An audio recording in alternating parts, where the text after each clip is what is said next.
I'm working out a theory that I just want to share with you and the listeners about relating stand-up comedians to one of the steps in the 12-step program. So now let me back this question up to explain. I'm actually in a 12-step program, not for drugs or alcohol. I learned later on that the 12-step program actually has all different kinds of things. So people with emotional issues of any kind can go there to get help. So I went there to deal with some emotional issues. So the reason I'm bringing this up is that one of the steps in the 12-step program, it's step 4, it's owning up your character defects. Now, traditionally, most people quit the 12-step program at this point. But for me, I found it incredibly easy. And I think that's related to doing stand-up. And so I'm like trying to I wanted to ask you, do you think that's true for you as a stand-up comedian? Because going back to what I was saying about this step 4, all the people are like, I can't write a list of my defects. I can't look at myself and look at my flaws. In comedy, you're like, I'm starting with that. So it kind of just made me realize, wow, this is a superpower that comedians get to experience because you have to just go up there and kind of make fun of yourself. And I always struggle with that in comedy too, of being vulnerable and you're the weird thing in your head. Most of the time, if you go say it on stage, it isn't as weird after you say it, or the weird thing you think about yourself. So it's if you're not, it's sometimes the easiest comedy you can do. You're like, all right, what am I insecure about? Let me write about that. On stage, I've talked about being jealous. I've talked about being insecure. I've talked about having failed relationships. I've talked about all kinds of things. Naeem was telling me when he first started doing stand-up at an older age, he felt like it was actually a great place to start because he just walked on stage and he was like, I live with my mother and I cheated on my wife and I'm divorced. And he just owned it. So I'm like, wow, I think that's why step 4, all these people were like, I can't do it, I quit, go back to, I don't mean to make fun of anybody, but they're like, go back to alcohol and start again in a couple months. And I'm like, this was a piece of cake for me. And I think that's strange. And I think it was a result of doing stand-up. Well, the funny thing too is I've been doing a lot of material about how I gave up drinking and nothing changed in my life. It's it turns out my brain was the problem all along. So that's been a weird thing too, where it did bring to light things where I'm like, oh, I never thought about that because of alcohol. I would be like, oh, I do this thing because of alcohol. I eat bad late at night because of alcohol. I still eat terrible late at night now with no alcohol. There's tons of stuff like that where I'm learning. I'm like, oh, I was blaming alcohol for things that were just my tendencies.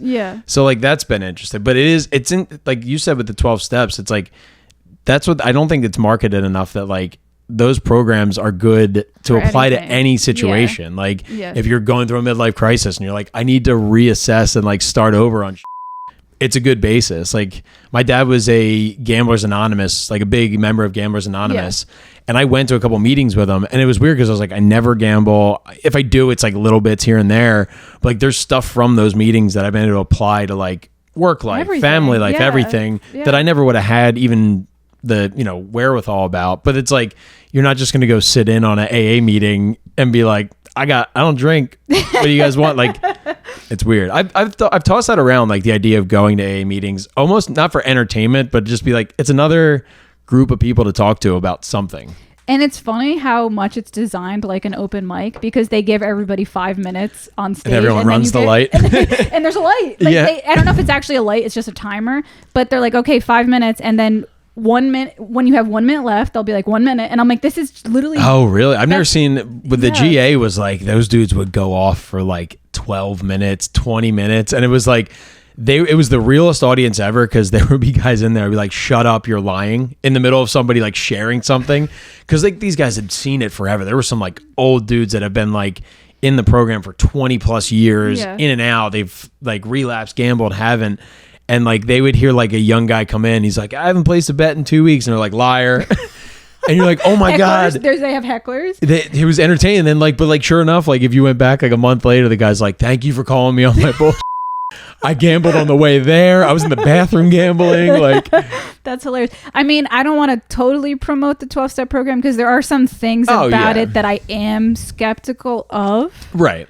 I don't want to get too much into it because it might be against the traditions. You're not supposed to talk about that stuff on here. But I would just say to the listeners, if you do think about going, definitely hold your guard if something feels, because you're working with a bunch of addicts. So sometimes, I mean, my sponsor's great, so I'm not talking about my sponsor, but I've heard of situations where sponsors were really not fit for that. We're guiding people in terrible directions. Yeah, because you think it's like you want to hope that the person's the best intentions in heart, but it's like everyone's different. There's every possibility is out there. Like there's somebody that's using that program for a totally different reason sometimes. So it's like, you have to keep something to yourself. I think you should always be a little bit guarded of yourself. Like healthy skepticism. Yeah, it's fun to open up to somebody, but it's like there are things where you're like, let me figure this out before I throw it out there for everybody. Or like learn how to be able to discern, make your own decisions. That's actually a big part of the program I've learned is it helped me deal with a lot of stuff initially. But then once I got past step 6, I'm not done yet. I'm on step 8.